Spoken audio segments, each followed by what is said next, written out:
Ding dong medley and high, blah blah blah blah blah blah blah. Dee dee da da dee dee dum da dum dum dum dum dum dum. Ta ba da ba ba ba bum ba da ba ba ba bum ba da ba ba ba bum ba da ba ba ba bum ba ba ba ba ba bum ba bum bum bum bum bum bum.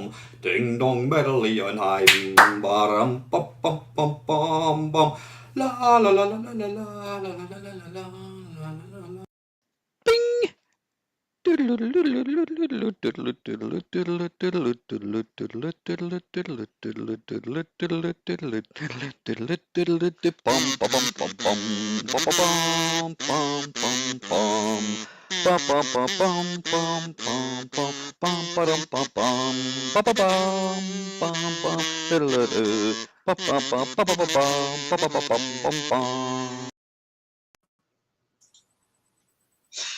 That intro, can you believe I recorded that intro about 5 minutes ago? I was going to say, you should get copyright claims more often. It's bringing your singing quality on amazingly. It makes your intro look like something performed by the bloody London Philharmonic Orchestra, doesn't it? Pure bloody Beethoven, mate. How the hell are you, mate? Well, I know you've got COVID because you just told me a couple of minutes ago. How are you? It's been a while. I mean, it's No, we did naughty and nice. Nice and nasty. That's it. Sorry. And then we did. We tried. Well, we did. I got on in the end, but I should I say this out loud? Remember I was on Friday Waffle and my internet went tits up. Oh God! How is that? It's all right in a moment. I honestly think that was just the World Cup because obviously more people stream now than they watch, terrestrial. I don't even think you can get satellite TV down a dish anymore, can you? I have no idea. I was doing a video with a friend of yours, Dean Swain, on. I watched it. Yeah, and his video, Thanks for flipping me off over the picture of Sabutio. Thanks for that, bringing back old memories. Oh, did you not like that? I was doing it because I watched our last live stream, Christmas live stream before this, and I just thought it'd be funny just to let you know I was in the spirit, in the mood. Because did you notice what I wrote? I wrote the spirit. What was it? The ghost of Christmas past. Reopening old wounds and all that. Oh, bloody hell! God. Well, I'm glad I looked up a picture because now, when you explained the thing where you drop the ball into it, I didn't realize it looked like a whoopee cushion. It was like weird. I mean, that was the only bit that was even remotely entertaining. I can categorically say I never once actually played with it. Probably for the reason I didn't understand the rules of rugby. I don't think anyone does. I played rugby for 4 years at school, and I still don't know the rules. I just wanted to. I mean, you would think there was a step for a hint when my mate used to bring his Stupidio set over. We would clear my mum and dad's kitchen table and we'd set it up. And you'd think you would look at that and go, "Oh, I'll buy it. Beautiful." You forget parent vision at Christmas and birthdays. They just saw the logo on the box. Their eyes did not even go down to the picture. They just saw logo saying Sabutio. You ever notice how close it looks to the Nintendo logo? Does it really? Yeah. Is it? Yeah. But so they just see logos and stuff like that. It's why you got a train as well. You could have at least jumped your rugby players with your train. You missed a chance there. I could have done what? Jumped your rugby players with your train. Well, I'd have to have waited about 3 years to get the train set. I don't know what one came first. I don't know. No, I don't get the whole. They just looked at the box. They were obviously quite cruel parents. I mean, superior train set in a fucking Texas TI 9948 stereo Spectrum. I didn't know that until I watched that video. Yeah. So I mean that would technically be child abuse, I think. Yeah, and also I have to say, I mean, I'm not a massive fan of the BBC anyway. We all know they're a bent, dodgy corporation, but I'm even more disappointed that like they make out, hey, we're down with the kids and we know the shit and stuff like that. Ask us some questions. No, they're too difficult. Give us some easier ones, and we'll pretend that we answer them on the live show. I was really, do you know what I mean? Just stick your hand up and say, I know fuck all about games. Scott has just finished watching your Christmas message. Oh, when did that come out this afternoon? Came out yesterday. Ah, right, I'm not. I'll let you watch that. I'll let you watch that. I didn't realise until after the video I forgot to turn the tree lights on. And in case anyone's worried, Dave has not ran out of electricity. He's just if you turn the light on, it's a bit too kinny. No. Look. If I turn the light on, I'm like an angel. But I figured you'd like to see me in my full pasty, sick COVID glory. So to remind you all of how lucky you are at Christmas. Also, look at my lovely festive name. I've actually, I've figured out that there's a dark mode to this StreamYard thing. So I'm not like. I was just going to say, you look normal.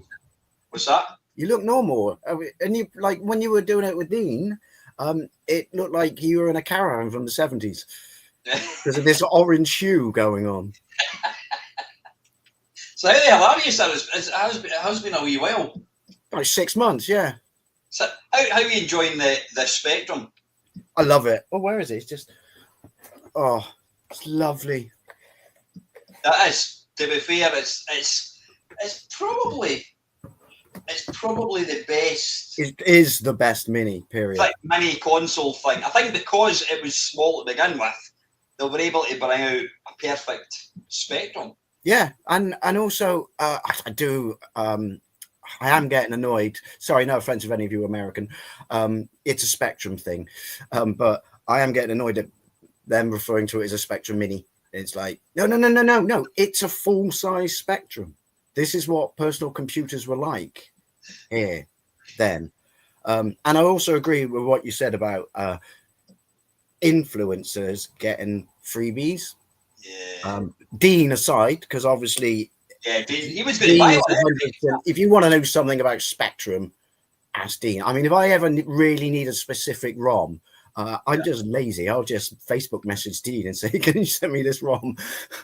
But I'm not going to name names. It's Christmas. I'm not name dropping, but I noticed that one influencer got one, and their system of choice as a kid was not the Spectrum, but obviously they're a big person, so they got it. And do you know how long their video was on it? 3.5 minutes. You're joking. Don't bother then. Do you know what I mean? That's nothing personal for me. It's just like, but don't bother. Or don't have one. That's just like I said, that might sound like me being a knob, but it's just like I have such love for the Spectrum. Yeah.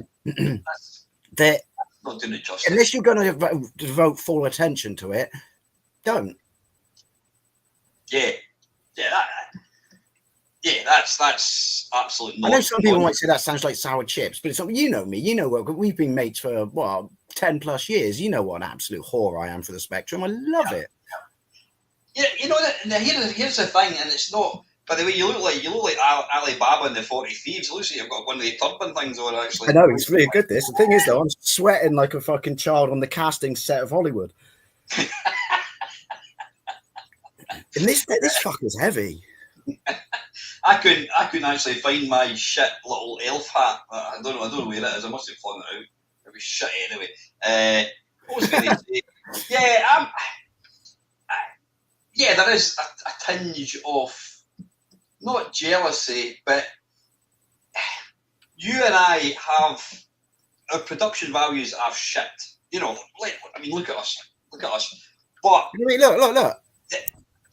I'm on a ship. But the thing about my channel and your channel, and nobody can ever deny it, is we are extremely truthful and very, very, very passionate about what we talk about.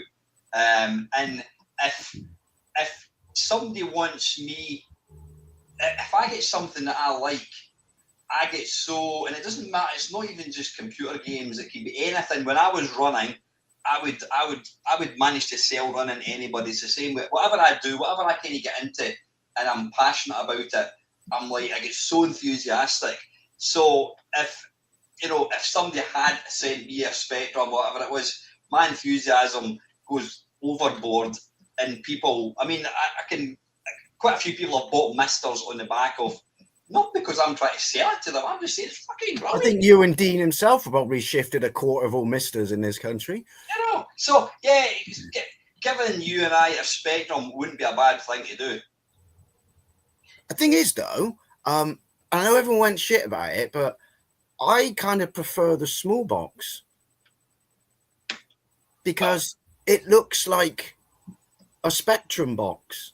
And yeah, you know what? So it's like, yeah, the TV looks nice and you got the loading colors and stuff like that. But because I love Spectrums, and you know me, I'm an absolute attention to detail OCD bastard. I'm like, the little box that looks like a genuine Spectrum box is a thing of beauty. Yeah. Especially the inside box as well, when you got the embossed keys. That's nice. Actually, you know what? I mean, I didn't know a Spectrum back in the day, so I can't comment on how accurate the box. I'm looking up there because it's on the shelf. But the actual black inside box is beautiful. It almost feels a little bit rubbery as well. It was weird. Yeah. I don't know what finish it is on it. It's superb. The other thing that made me laugh about watching all the videos, again, like I said, hopefully they'll get the point by now that I am a Spectrum Nazi, which is when people were like going, "Oh, it's got weights in it," and I'm like, and that's a very good thing because it feels exactly the same weight as a proper Spectrum. If you had to put weights in that, how was that anything other than good? It's, you know what? It shows the attention to detail, doesn't it? Yeah, also though, Comcast, whoever it is who owns Sky, who owns Amstrad, dick move not letting them. It doesn't ruin it, but dick move. Seriously, you couldn't let them use the name? Aye. Yeah, but it does. It looks great. But no, it is.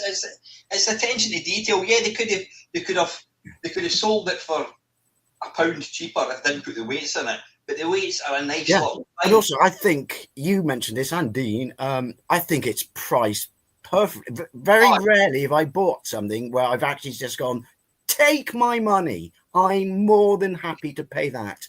If you told me, give me a really good argument and I'll knock a tenner off, I would have said, don't care, take my money. Yeah. Yeah, when I mean, you, yourself and Dean, and then I think, is it Bazza? He does the Spectrum. Yeah. He does the Spectrum. He's legend. And again, people that didn't get them for fuck all. And I don't get me wrong, I'm not sitting here trying to be an arse and going, if you get a free bit of hardware, I'm not interested in listening to you. But I don't care what anybody says. Your opinion or your review or your comments is going to be slightly influenced from the fact that you were given it completely for free, because you're thinking, well, if I fucking play my chips right, I'm going to get the especially with a company like that, because obviously that's their thing. They make systems. Yeah. I wondered, like you said, I guarantee people were like, I'm not going to piss off that hand, am I? Because I wonder what they might make next. Yeah, exactly. And you know, it's maybe, yeah. If I was to get a free bit of hardware, and I was anything less than honest, then people would say you're full of shit, and they would be right. But I would be honest. Yeah, I would be honest. But, however, some company wants to give me a free car, I'll kiss your ass for the rest of my life. I'm just see what you're talking about. The people referring to it as the was it the Spectrum Mini? Yeah. How would it be? Can you imagine if somebody brought out that, but they made it like a full, like big? If they made it like 4 times, imagine a huge big rubber keyboard. That'd be pretty cool, actually. I love the keyboard. I mean, obviously, it shaped my formative years as a youth, but I love the keyboard. And it's funny because I was people who never have seen a rubber mat and then always complain at me for my choice of keys during gameplays. Whenever I do a gameplay and I go to define keys, I always go keys of champions, Q up, A down, O left, P right, M fire. I say M fire, not space. And people always go, well, why wouldn't you use space? And I go, you grew up with a +2, didn't you? And they go, well, what do you mean? I said, look at a rubber mat and look where space is. That's why. Just hang on a second. I want to go get my showed just before my little my Spectrum. Oh, my Spectrum laptop. Lovely. Anyway, what are the keys of choice? Right, so keys of champions. Generally, every Spectrum kid in Commodore and Amstrad, they used keys would use this. So Q up, A down with your left hand. Well, wait a minute. So can you see that? Yeah. So Q up. Yeah. Up. A down. O left. P right. P right. Now, if you had to use spaces fire, see where your thumb goes? I feel when I'm using these two, I'm having to kind of bend my thumb. Yeah. So you this is how you tell the difference between someone who owned a 48 and a 128. So if you use M, it brings the thumb into kind of where space would be. It's kind of like that. That's completely natural. Also, you want, people being brutally honest, you want to hear something funny? I may have really pissed off one of the people who wrote one of the games that's included on the Spectrum Next. In fact, I know he did, because he left a comment. Yeah. Do you want to reveal what game it was? Yeah, it was Alien Girl. Was that one of the new ones, is it? Yeah, it's a sequel to a new one. Yeah, I played nice in the comment section, but I think I said I don't think this game should be on it. I said of all the stuff you could include, this is too brutal. I said there's fun, and then there's just brutally hard to the extent of it's not fun. You should do a gameplay of it now, just for me. And then the guy wrote a comment, and he was really, really patronising. Yeah, maybe I know what a good game would be for you, Minecraft. And I said, really? I see what you did there. If you're going to course correct anyone who doesn't like your game on YouTube, I suggest that you're very thin-skinned and might be in the wrong career, because people are allowed to not like your game. That doesn't mean I don't respect you for making it. Doesn't mean I admire your skill for making it or any of that. But if I don't like it, I don't like it. What was your comment? What did you say about it? What kind of game is it? It's think Alien Syndrome if it was screen by screen. Oh, right. And then think aliens that constantly spawn, constantly. And then think about limited ammunition. And then also, if you want to open a door, you have to shoot it 10 times. And then one point you have to open 3 doors in a row. Are you starting to see how it could be considered? It kind of sounds a wee bit like Alien Breed, which is a broken game for that reason. That's exactly what it is, only it's harder, believe it or not. Pardon? And that's all I said was, I think this is too hard to be enjoyable. I mean, I know there are masochists out there who like it, and this is just my opinion, but I just don't like, I don't know, like, people think my YouTube channel's shit and my production's crap. I don't course correct them. Good for you. You've got eyes. Do you know what I mean? It just made, but it was quite funny because it was just like, it came up immediately, the comment. And so now my brain just thought, and I had a quick look around. It's like, yeah, you're having a look for anyone who's reviewed your game, aren't you? Across the YouTubes. Yeah. Fucking hell, if I was to take any notice of like people being cunts towards me, I would give up YouTube. It's interesting because you don't get to see how many dislikes you have. But if I look at a video, my average video might have 88% likes, which means I'm getting 12% down thumbs. Well, you know where you see the thumbs down, don't you? When you go to manage videos. Oh, right. Yeah, and then just hold your cursor over the like ratio, and it'll tell you. It'll tell you the ratio, but it'll also show you. I pride myself. If I'm not getting at least 3 thumbs down a video, then I'm doing something wrong. It's called honesty, basically, isn't it? People say honesty is important unless it's about something that I like. So what did the person say again? So I was kind of not. He was explaining to me how games were harder back in the day, and I'm like, oh yeah, I bought a fucking Spectrum, so I think it's safe to say I know about games back in the day. And then he was like, there's a rewind feature on the Spectrum, don't you? Yeah, because I bought one. I don't like it. It sounds like me being dickish now, but it was just like it was a massive chunk, and I was just like, dude, Yeah. this is what reviewing games is about. Yeah. People don't necessarily like them. I like stuff that people think is shit, and I like such shit that I hate stuff that people generally consider good. I believe the phrase I'm looking for here, which is a phrase the internet just simply doesn't understand nor can process, is subjectivity. Mm. Mm-hmm. But I like that though, just the fact that guy wrote the game, left a comment.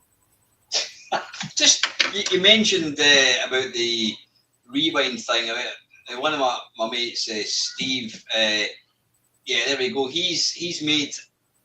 Steve's older than me. There's not many people that are older than me. I don't know how old Steve is, but Steve's a cracking lad. He's out when you. What are you going to say? He's a crackhead? Sorry. Steve sounds about 20 years old, but I think he's an old man. But anyway, he's a cracking lad. But he refuses to buy this because it's for a rewind. It's got a rewind feature, and he was getting a lot of flack to it. A lot of flack saying, that's a stupid thing to think me. I get it. I totally get it. You know what? Principles. See, here's the thing. I bought it, and I've got pretty much every mini under the sun. Never used a rewind feature because, no,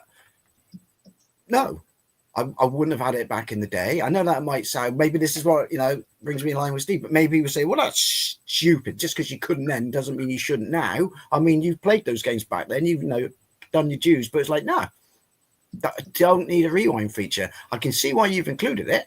And it's a selling point, but I've never used a rewind feature on any of my mini consoles. However, the irony is, I mean, because you could argue it's still technically the same thing. Stick me on Forza, I abuse the shit out of the rewind, but never used it on a mini console. It feels like, well, cheating. I think, I mean, it's if you know what, they've obviously they're trying to recreate. Well, trying to recreate the fucking Spectrum. They're trying to recreate an old computer that came out 45 years ago. And obviously back then, I mean, you could put a poke or whatever. See, when you put a poke into a Spectrum, did you? How did you do it? Did you load up a game? Did it? I don't know how. I only ever did it, and you could argue now that I am technically going to contradict myself because I guess I did use a rewind feature because how I put pokes in, I did it with a multi-face. Remember multi-face plugged in the back? Red button? Yeah. And then you had a menu at the bottom and you could back it up to disc, cassette, load it from disc, load it from cassette, add poke. I think I mentioned this in one of our videos, streams, was when we had a +3, I used to, if I was playing a particularly difficult game and I got to a point I never got to before, I pressed the red button and then I backed the entire game up to disc at that point. And then if I died, I'd load the entire game in again, but it would load in at the point I saved it and not the title screen, if that makes sense. Yeah. A bit like is that a snapshot or something, I think they call it. Yeah. So, I mean, although obviously on the 48 and the 48 Plus, I never, I couldn't do that because also, can you imagine being that desperate that the game was so hard that and you didn't have a disk drive that you, if you got really far, you back it up to tape. And then if you died, you'd sit through 7 minutes of loading it in from tape again, just to continue from where you were. I probably would have done that as a kid, actually. The worst game ever, and it stopped me playing it, was, have you heard of a game called Karateka? I don't know if it ever came out for the Spectrum. I know the name. Is that the rotoscoped one? Yeah, Isn't it pre-Prince of Persia? Aye, it was Jordan Mechner or something did it. I think it came out in it certainly came out in the Atari. It might have came out in Apple too. But anyway, it looked amazing. It was like sideways scrolling, kind of beat 'em up, and it was beautiful looking. The problem was it played, if you imagine a normal speed Commodore 64 game, it played about 15% of the speed. I was like, oh shit. But I played it. I think it was on they were on my modded OG Xbox, in the game section. I forget which emulator it is on there, but there's some Apple II games in there because Prince of Persia 2's in there. And I think I remember firing it up and going like, everyone talks about this Prince of Persia 2 rotoscope life-changing game, and I just played it and thought, this is fucking horrifically hard. I'm not having fun. It looked amazing, but the problem was I had it on tape, and I think it was before turbo loading, and games literally did, like, the thickness of the tape was like that. It was probably about 12 minutes to load a tape. Loaded it, and then it was going, and you started off at the edge of a cliff, and because it was slow motion, if you happened to just push it left, he would take a step back and go, ugh, and he'd fall off the cliff. He would have to reload. You'd have to rewind and reload the game in again. See, this is why, people say like Gen X, which is, you see the memes, and which is like, other generations, and they've all got panic faces, my face during the nuclear apocalypse, and it's just normal, and it's just because I'm Gen X. You want to know why we've got this resolve? Because of shit like that. That's why nothing phases us, because like you said, I made one mistake at the start of the game, and then I had to wait another fucking 8.5 minutes before I could repeat the same mistake and then load it again for 8.5 minutes. I couldn't. I mean, I'm not technical in the slightest, but I could not get my head around why you couldn't just say game over, press start to start a new game. It's like multi-load games. It's like Frank Bruno's boxing is a perfect example of this. Frank Bruno's boxing on the Spectrum is a thing of beauty. And the Amstrad, because the Amstrad support the Spectrum. But the thing is, it's so graphically intense for the time on a 48K machine, it's multi-load. However, once you beat a boxer, it gave you the code for the next boxer, so you could either load the next boxer in, keep the code, or you could just press a button and replay the current boxer you're on as many times as you want. Which is excellent, yeah. That bloke was a legend for doing that. That's good. That's good game design. Getting back to Steve's point about rewinding, I totally get it, because it would be a bit, I don't know, it would be a bit like playing Monopoly, and then you get to community chest, and it picks it up and it says you've been fined £150, and you go, you know what, I don't want that one. Oh, you've won a second prize in a beauty contest, Clive. That'll do. Just to swap cards. It's like pointless. You land on Pall Mall. You owe me £200. I prefer not to pay, actually. I'll just take another card then. That's exactly what rewinding or whatever it is. Yeah. Like I said, I can see that. Principles, good. All I'm saying is I can live without it. But yeah, no, I can completely agree with that. Fair play. I think it's there because we've got this soft society that they want to be able to. Yeah, they simply would not. You put a 16-year-old in front of Manic Miner, they will not get past the first level unless they play it 50 times. But the fact that they can save state are more likely they're going to play it. Play it in your Spectrum video, and I was, I'm fucking terrible. You're not even an OG Spectrum guy, and your Manic Miner skills blow mine into fucking oblivion. I'm terrible. I love it. Put me on Jet Set Willy, I'm fine, but Manic Miner, I just. So I'm the opposite. Can I play Jet Set Willy? Right, a quick question from Dell for your good self. I'll let you read it. I'm going to have a drink of my Frappuccino Starbucks coffee. Oh, Lawnboy, looking back at Xmas past games at Christmas, what would be your happiest memory of a game you got for Christmas, and do you still have it now? Yes, I do. But can I? Yes, I can. Hang on. Fucking hell, you know what? It's like having Nosferatu on the set. Every time you turn round, you've got this huge, big, fucking scary silhouette of you against the wall. Shit your pants when it moves in a different direction from me.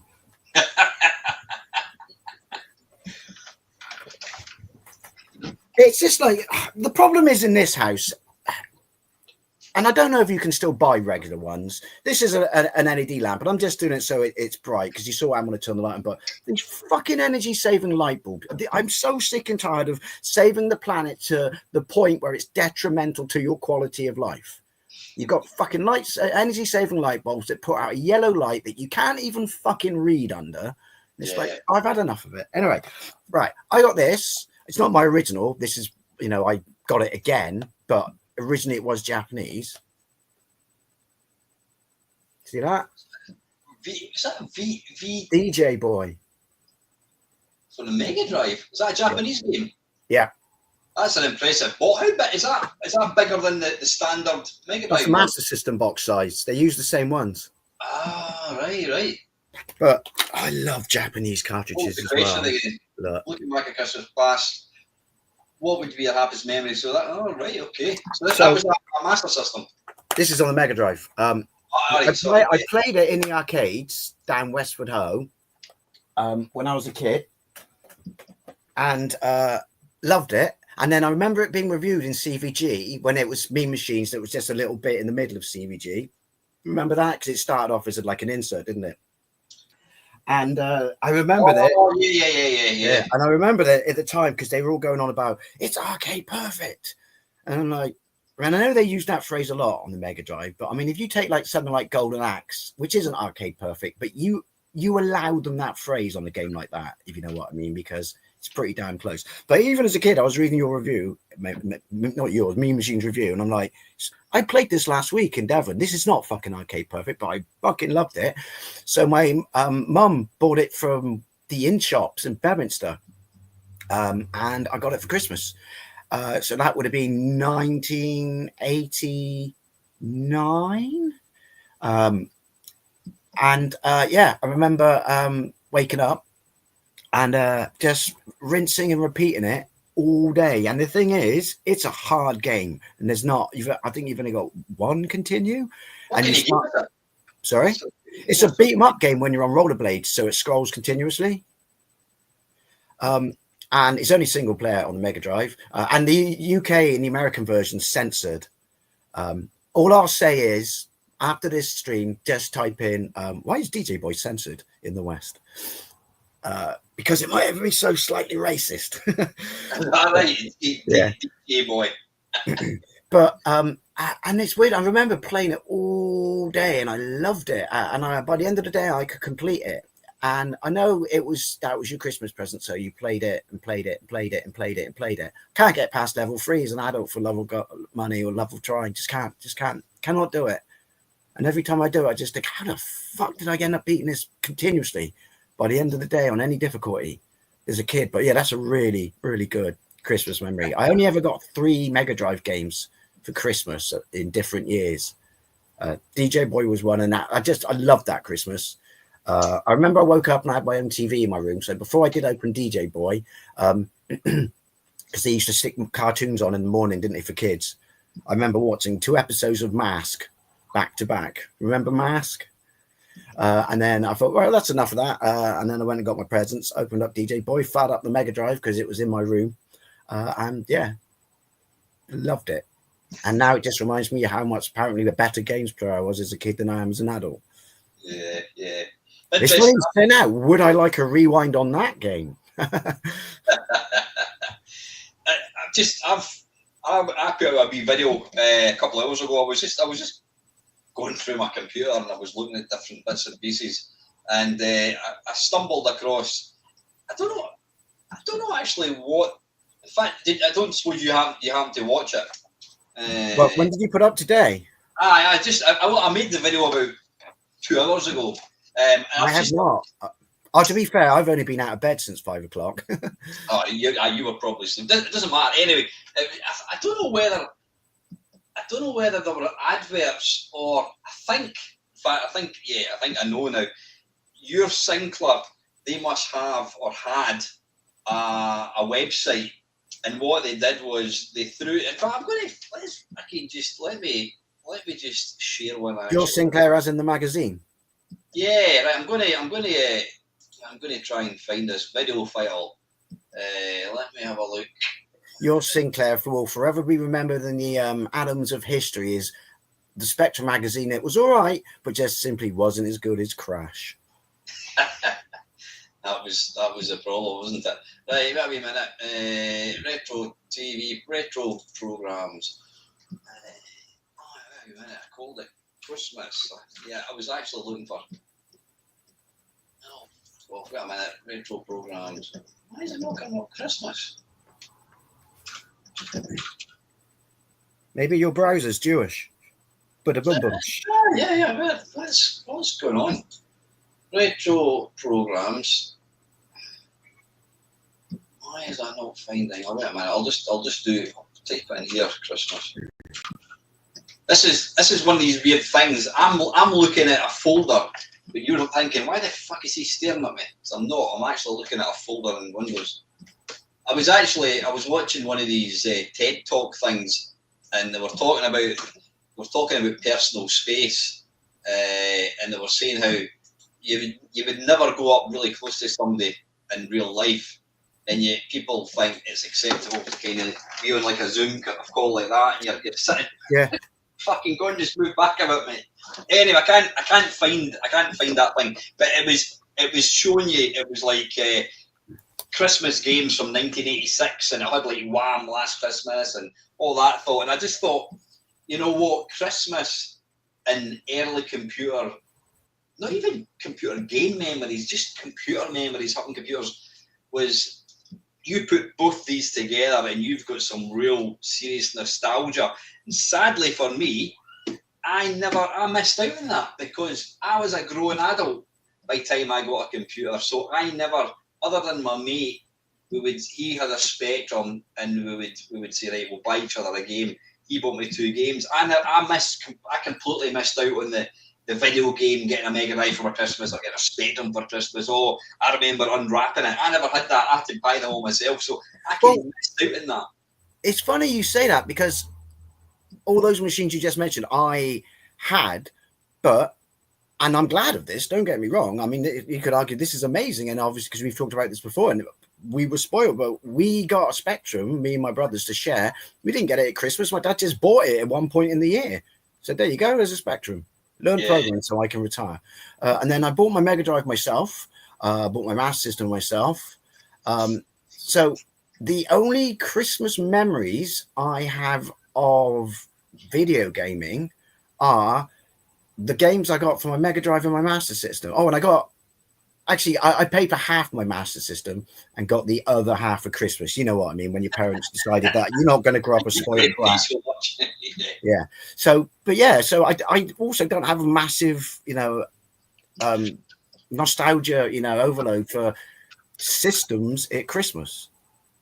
It's funny you mentioned this in your stream with Dean, but can you imagine that because things you don't get pack-in games now, so obviously it's not really an issue because of internet. But imagine if you did get a fucking Xbox 360 when they came out with something like that, and you didn't have a game. Because, like you said, at least on a computer you can type in "I am great," go to run 10. But what would you do with an Xbox? No fuck, just open the drawer and shut the drawer again. Yeah. One of the guys, Lacosa, who I've not made videos with him for a while, but he got a Commodore 64. He got a Commodore 64 for his Christmas, but they didn't give him any games or a tape deck or anything. He just got the computer.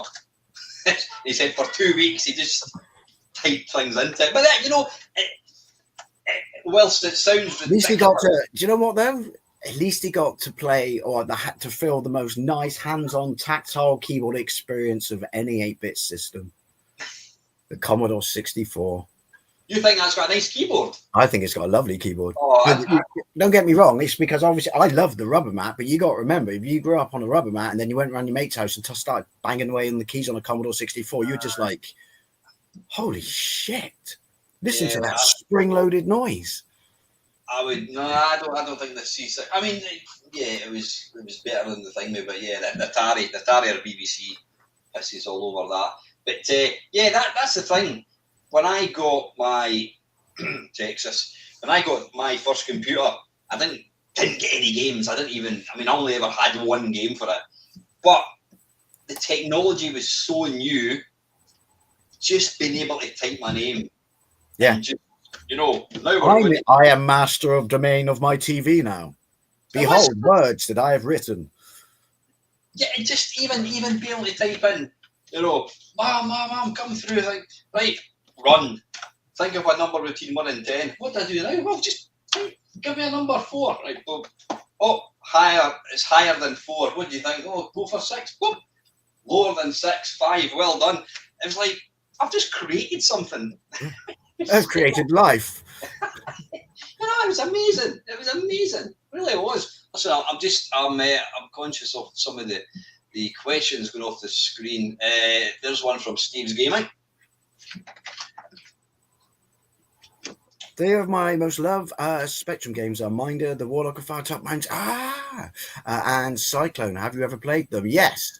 Never played Minder as a kid, but was aware of the show. It was one of those shows that I was a little bit too young for, but my parents liked. So I tried to play the game as an adult because it's not so much an adventure game, is it? More like a trading game.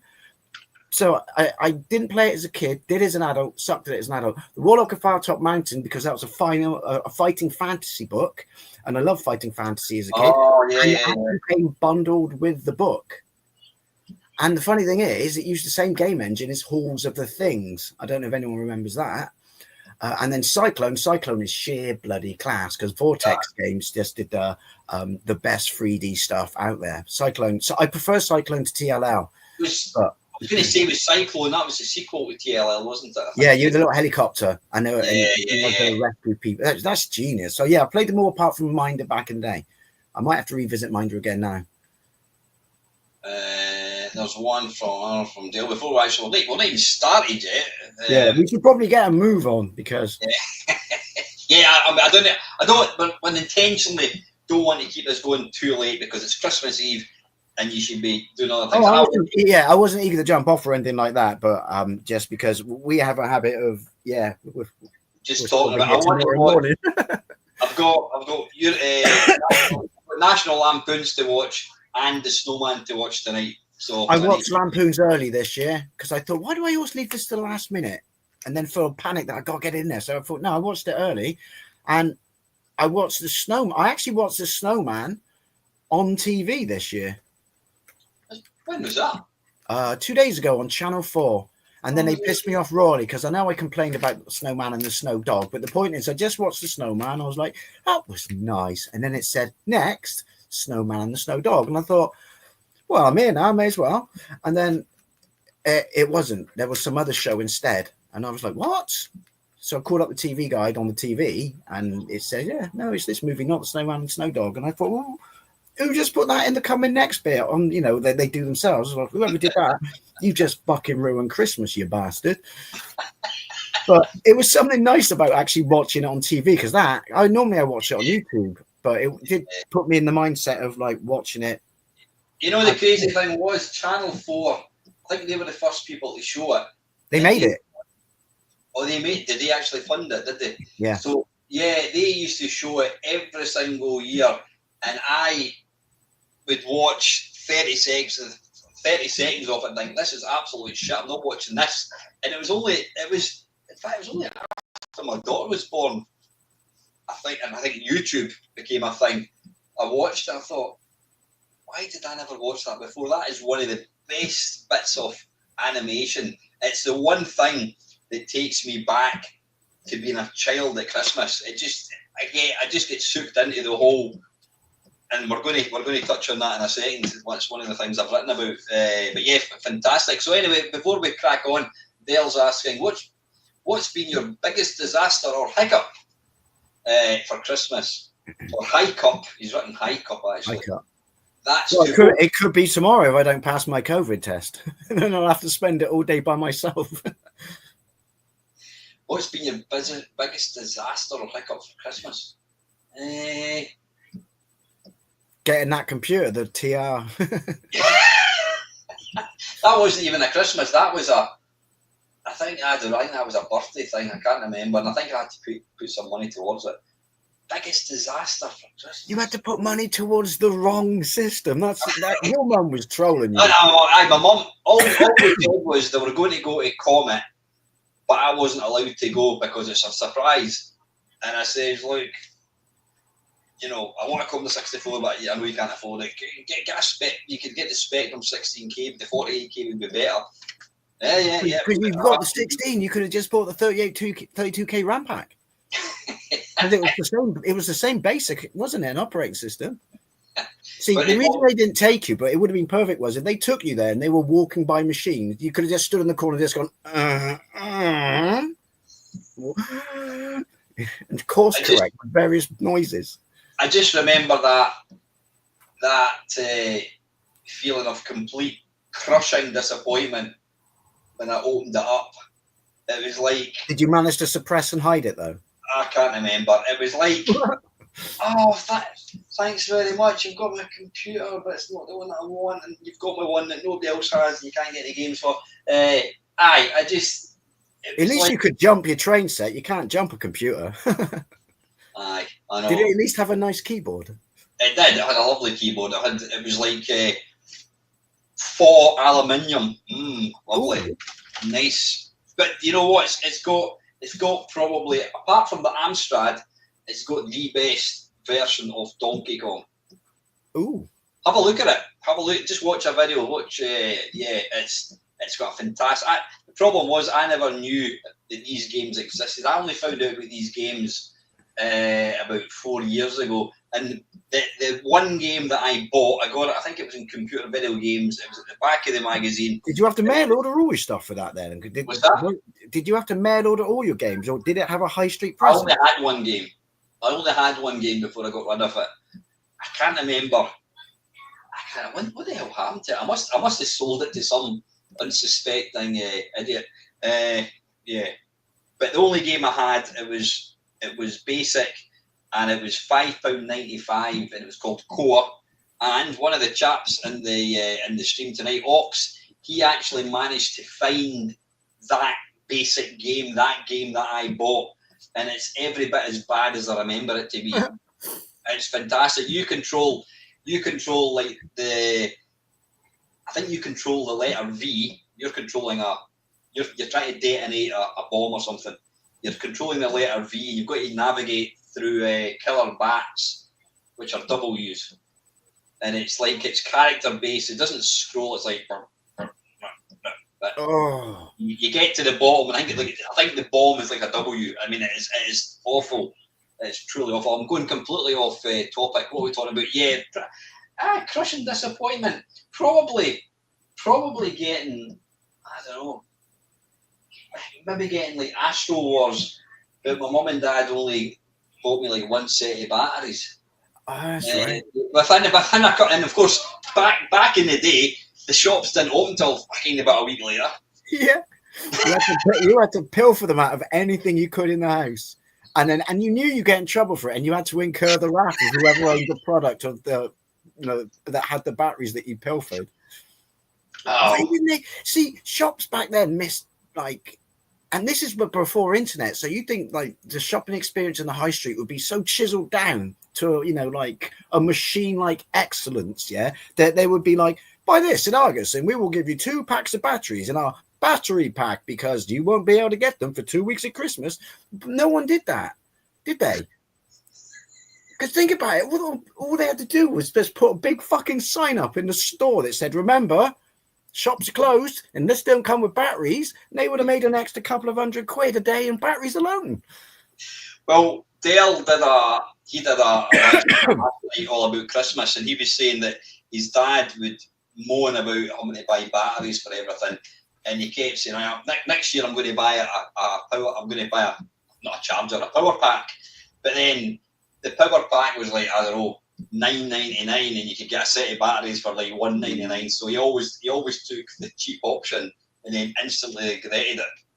I do remember, and I'm terrible now. Like I just, in fact, because obviously this is technically my TV remote, I just use wired controllers.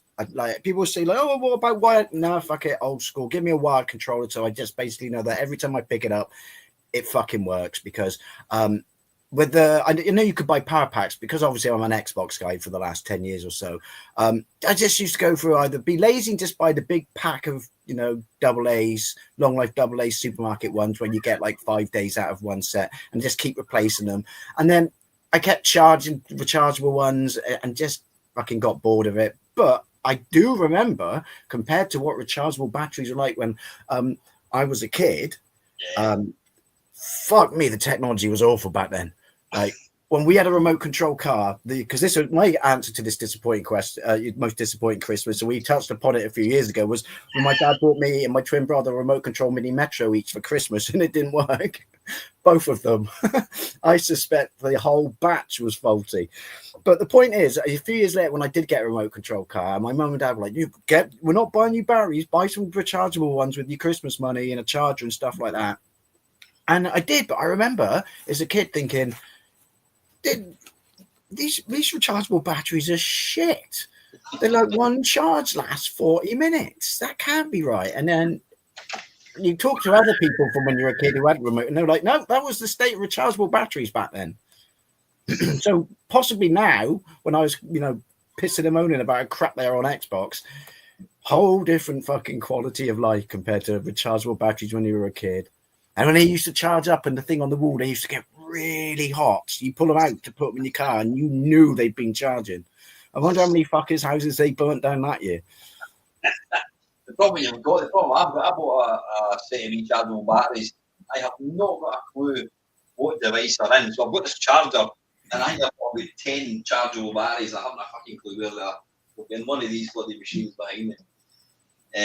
Yeah, right, listen, but we'll still keep fucking getting loads of questions. There's one more for yourself. Probably answered that one before. I think I asked. Where did your username come from? Where my nickname at college was Lawnboy, because of certain recreational habits. What is a lawnmower cut? And it was because obviously I'd been to Canada and I came back with a Lawnboy jacket because it's a lawnmower brand over there, and because it was my nickname, no one knew it was a lawnmower brand in this country. And at college, when I used to get bait, when my nickname was Lawnboy, I'd have a Lawnboy jacket on. Quite cool. And so when I set up a YouTube channel, I initially just set it up because you had to have a channel to be able to comment. You can't comment, which obviously makes sense. You can't comment if you don't have a channel. And I just thought, I can't think of a name, so I just put in Lawnboypost and it was taken. Oh, you bastard. So I did that incredibly, artistic, intelligent thing that everyone does when people always think there's some massive level of sophistication to your username, and it's not. It's just when I need to stick something on the end of Lawnboypost or I can't have it. Fuck it, I'll put in my date of birth. that's the massive deep story behind my username. And then somehow someone managed to write me a theme tune and make Lawnboypost1975 actually rhyme with stuff. Yeah. I'm still to this day amazed. And then most hated Spectrum game as a kid. Trying to think. See, the problem with the Spectrum is, and it's not really a problem, it's a first world problem, is that there are so many games, even when you're a kid, that you've got to play so many, that just pinning one down is difficult. I can tell you one that was incredibly disappointing just because the people who made it had form and should be able to do so much better, and I loved it in the arcades, and that would be Kung Fu Master. Released by US Gold, but actually programmed by Ocean. And the reason it pissed me off was A, it cost me fucking $7.95 of birthday money, and B, I loved it in the arcade, and it was just hard because it was broken. And when you see all the amazing arcade ports that came out on the Spectrum, that regardless of how little power or grunt it had, could do like Bomb Jack. Yeah. Bomb Jack is superb. Bomb Jack is a perfect port of the arcade machine. Commando, it's another cracking. Yeah. And then you see all this, and then you get one of your favorite arcade games, and then you fire that up, and you just spent £8 of your own money, £8 of birthday money. I mean, think of the things you could have spent that on. Then £8 went a long way back then. And then you fire up Kung Fu Master, and as it loads, you see it's Ocean. You're like, hang on a minute, I thought this was US Gold. Because I played it or bought it before review, and you're like, oh my God, it's Ocean. This is going to be amazing. And then you're like, the fuck is this donkey dross? So yeah, that was a game that pissed me off. Kung Fu Master. Just excuse me. Steve says his most hated game was the Great Space Race. What was that? Was that an adventure or something? Text adventure. That rings a bell. Was it based on? I might be confusing it with something else now. Was it based on a TV quiz or something? Do you know the one I mean? They had a bunch of people and they pretended that they were in space and they had to do tasks and they would win tokens, and there was a bloke who spoke backwards. And I think he said Doogie Rev or something. Please, someone in the comment section back me up on that one. Otherwise, I've just got illnesses and I've gone delirious from COVID. If anybody can remember what the Great Space Race was about, let us know. Right, listen, we better crack on. It's not actually started yet. I asked Dave to come up with just 5 Christmas-related things that kind of mostly enhance the excitement for Christmas. Have you done your homework? Oh, fantastic. I'll let you, in any order at all, I'll let you go for your first one. But first one is, but there's a twist on this, and this is like well played to my mum, although she must have known that this was a big deal and kids would love to see this because you couldn't escape the phenomenon of what this franchise was as a kid. But you know, we all went to to see Santa at some point as a kid, whether you believe he was real or not, or you did believe he was real and you just knew, but this was still just a bloke dressed up because it was Debenhams or John Lewis. I think it was John Lewis where I got to meet Santa at the mall. One year, my mum dragged me, so this would have been around about 1982. And whenever I see Santas in places, I always think of this. And it would have been Woolworths in the city centre. So that would have been on the outside of what is now the Galleries shopping centre. And Woolworths back then had, because it was, people forget how big Woolworths was in the 80s. It was like a double floored store, so it was a double decker store. Well, one year, my mum said, we're all going to Woolworths, we'll get you some Star Wars figures and stuff like that. And I got a special treat for you to meet someone, you've seen him on TV and stuff like that. You'll really like this. So we're just thinking it's Santa. No, it was a bloke in a movie accurate Darth Vader costume in the middle of Woolworths. And he was, and I still got this somewhere, and he was signing, so I would have been like 6, 7, and he was signing his name. So he wasn't allowed to speak. He got annoyed with me because I was trying to press the buttons on his chest. Because it's not like me as an adult remembering like my rose-tinted goggle kids memory, because my memory is, no, this was a proper movie accurate Darth Vader suit, and that wasn't something you would see very often outside of like big events, especially back then. And it was in Woolworths at Christmas, and it was to promote them selling Star Wars figures. But he would sign a piece of paper, and so even as a kid, though, I knew that, I don't think this autograph's going to be worth anything, because I don't think that the person in the suit's actually called D. Vader. But but the thing is, in the build up to Christmas, it was mind blowing. It was the fact that my mum kind of suggested that we were going to see Santa, and we got to Woolworths and walked in. And he was just in the middle. There's no lineups like you had to queue up to meet him. He was just in the middle, and kids were just walking around him. Yeah. And it was a movie accurate Darth Vader costume. At the height, because we're before Jedi, we're after Empire. Star Wars was like the Christmas gift for us up to this point, like the must-have for our birthdays. And a bloke in a movie accurate Darth Vader costume, absolutely fantastic. So whenever I see Father Christmas in like a mall or something, I always just think, hey, I remember that year that I met D. Vader, and I know it was D. Vader because that's the name he signed. It's interesting you're talking about Woolworths, because I remember the Woolworths at it's called Woolco. That's where I eventually went on to work part-time when I was still at school. But we had like Tom Baker. They used to get can't remember who else, but they used to get like some famous people in to like promote their book, whatever it was. I was never in this bloody Doctor Who, whatever. But the Tom Baker, they might have had Darth Vader. I'm not quite sure actually. One of my most surreal moments was I went to, we now call them Comic-Cons, but back in, it must have been early 2000s, because I did have a phone that was capable of taking some real shit, like 340 by 280 resolution. I remember those phones. They were really crap. See, have you ever tried to watch a video that you took on one of these? It might have been my camera actually. Shit, it's like really, really piss poor. Like, is it 340 or whatever it is? I don't know. Real crap. But I remember going to one of these Comic-Con things, and my mate was right into films. I wasn't really interested. I went along just to kind of chum him. And I remember seeing Boise was there. He was just looking a bit bored. and Garrido and one of the other people were sitting behind a trestle table, and I remember it was like anecdote £10. I thought, fuck that, I'm not paying that. That was just kind of standing, and they were like Greedo and another guy were just kind of like looking about, and they kind of caught eyes. Oh, hi, how you doing? Oh, not bad.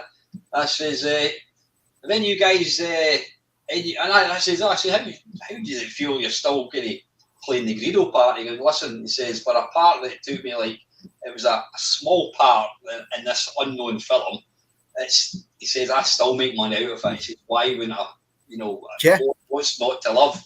And then I asked him about, I says, have any of you guys seen the Christmas special? He went, ooh, we can't talk about that. He says, apparently George Lucas, he tried to rid the internet of the Christmas special. Said, before he retired, he said if he had the time, his plan would be to buy a lovely hammer and travel the world for the rest of his life, smashing up every bootleg VHS tape of it. Well, news for you, Lucas. Someone's remastered it, and it's now on YouTube in 4K. That is not. Is it? Yeah. Seriously, I'll need to watch. I mean, it's. I bought it off eBay in the early 2000s. I was so desperate to see it once I found out it was a thing in a little forum. You remember when like news forums were like, that's where you got all your information? Yeah. I found out that, wait, there's this 2-hour thing that I didn't know of, and I found it on eBay, a bootleg of it on VHS, and I got it, and then we all went around my mate's house, funny enough, coming up to Christmas, and there wasn't enough pot in the world that could save that movie. I mean, my mates just sat there and just went, the fuck is this? Is that Wookiee watching porn in virtual reality? Seriously. And then you look at Mark Hamill, whose face is caked in makeup because obviously he had that motorbike crash or car crash or whatever. You look at Carrie Fisher, who's high as a kite, and you look at Harrison Ford, who's slowly dying inside. It's like it's how they go. Starring Mark Hamill.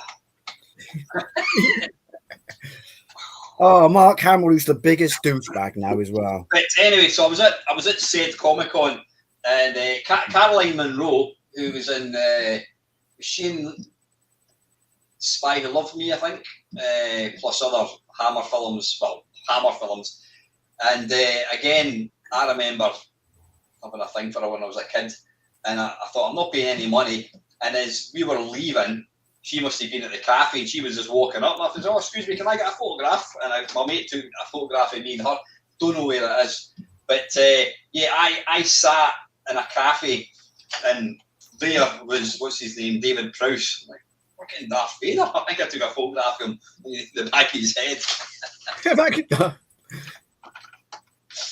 And big bloke. I mean, I know he was a bodybuilder, but people forget how tall he was. Yeah, he was. He was a big lad. So anyway, he taught me and an entire generation of kids how to cross the road safely. Yeah. Right, that is your memory number one. This we've mentioned this a load of times, and we can kind of keep it quite brief. I'm conscious of kind of time. Obviously, TV magazines in the run up to Christmas, they were such an integral part of and you know what, everything that I've written down here, it's not about the day, it's about the build up. Yes, which we've mentioned before, but the build up is the best bit. Yeah, it is. There's a reason you can't watch Christmas movies after Christmas. Yeah, it's not something I would ever partake in. But yeah, there was something special about the magazines. I mean, I know you still buy them. It was the TV Times and what was it called again? TV Times and Radio Times, because they covered the different channels, didn't they? They were affiliated then. That's right. So Radio Times was BBC, I think, was it? Yeah. How dated does that sound? Is it still called the Radio Times? Yeah. The Radio Times. Imagine saying to a kid, put the radio on. Is that right? Do you even call it radio now? I don't know. Could have been worse. They could have called it the Wireless Times. That's actually more relevant now, wireless. Yeah.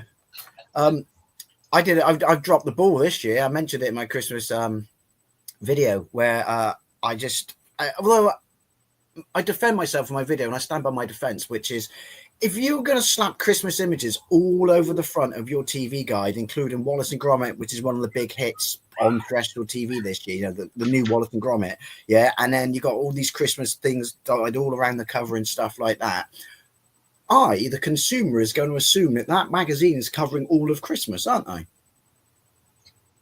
No, and it starts on the 14th and runs out on the 20th. And I'm like, I didn't realize that when I bought it. I should have read it, but I'm like, who releases a fucking magazine, puts Christmas on the cover, and it runs out on the 20th? When did that come out? I mean, I presume they brought out another one. Yeah, but the thing about that is, it's just make it a fucking double issue and include all of Christmas. I don't have to buy a TV guide where I get the next 4 days of Christmas and then a week and a half of something else afterwards. I don't know. This is male consumerism. This is a bloke shop. So everything will be uniform when I come to power.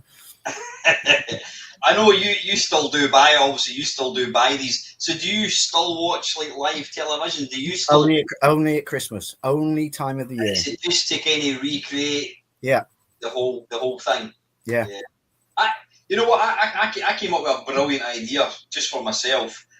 I'm not a fan of Christmas now because everything that made it special is no longer, for obvious reasons. My mum and dad are no longer 11-year-old, that kind of stuff. It's way over commercialised. I thought to myself, what I should do is next year I should in the run up to Christmas, buy myself some things that I really want. Oh, like say the Spectrum. I should have bought that and put it away and actually like kept it for Christmas, so that I've then Christmas Day I've got these new toys to open. I might actually to Alan from Alan. Oh, I have a good feeling about this one. At least I'm not getting any shockers like a fucking Texas TI 994A. Anyway. If you ever make a mini, I'll buy you one. I need to let that go. Don't you dare. Don't you dare. I need to let that. I need to move on. Yeah, I need to put it back. I need to put it in an archive box. And is that Texas Instruments, as in they made that calculator for kids that looked like a man? Remember? And they made Major Morgan. Is it the same people? It is. I'm sure if my mum and dad could have got away with buying me one of these, they would have. But yeah, TV magazines. What do you think made it so important back in the day? Then what do you think? Because you just loved Christmas so much. You didn't want to like let anything go by you. You didn't want to miss any trick whatsoever. I think it's the closest you came to, like, as a kid, to planning your life. I can't think, like when Filofaxes and shit came out, Christmas guides to kids was basically TV Filofax. I'm not missing anything, and you sit there and just pour down the list and just go shit, adult, shit, circle. And the thing is, if you circled the shit out of it, then the ink would go through the page and you wouldn't be able to read it anyway. And then it would be splashed all over the next page, and then there'd be little holes and it would start to rip. So you had to get the balance just right. But it just meant you just maximized your Christmas TV intake. Because again, this is what I did like about terrestrial back then, with a massive amount of nostalgia, which is at Christmas you would chained to the TV in a good way, because no other way to consume it. And they don't do it now because the BBC's just complacent bastards. We got your money, you can't do anything about it. Ha, ha. But back then, they all generally made an effort and tried to outdo each other at Christmas with movies and stuff like that. And that was a big deal because, Well, we're talking pre-internet. We're talking or in my case, we're talking pre-videotape. So if, like, I don't remember. I can't remember when Jaws came out, but I still 1970. It came out in 75. I was actually lucky enough to go. I was in America. My mum and dad went to Steel Manty for a couple of months, and Jaws came out. We went to Universal Studios, and I remember seeing like adverts for Jaws, and it was like 1975. But yeah, unless you saw the film in the cinema, you then had to wait for about 6 years for it to come on the TV, and that was a huge thing. Yeah. like fucking Back to the Future or Back to the Future. Well, you know my love for that, but Back to the Future, 1985 cinema, this country. First show on terrestrial TV, I believe, it was 1988. Which, when you think about it, back then, 3 years from movies to TV doesn't seem that bad. No, it was certainly longer. Yeah. But yeah, they just genuinely made an effort at Christmas, and you wanted to capitalize on that. You didn't want to let any of these big movies fall through the cracks because, like you said, this was your only real chance to see it. And also, if you did have a videotape, you wanted to record it to, preserve it. Here was the real kicker. I was alive pre-videotapes, so you had to decide: are we going to watch Burning? Are we going to watch Burning Inferno?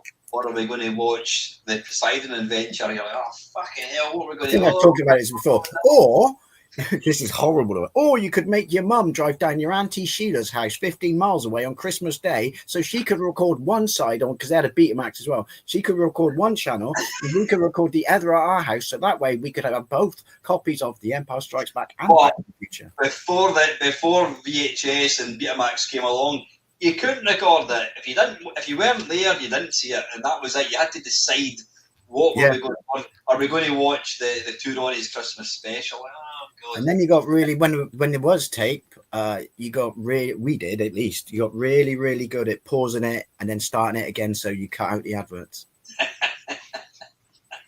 Because if you left them in, they'd add like 45 minutes to the runtime.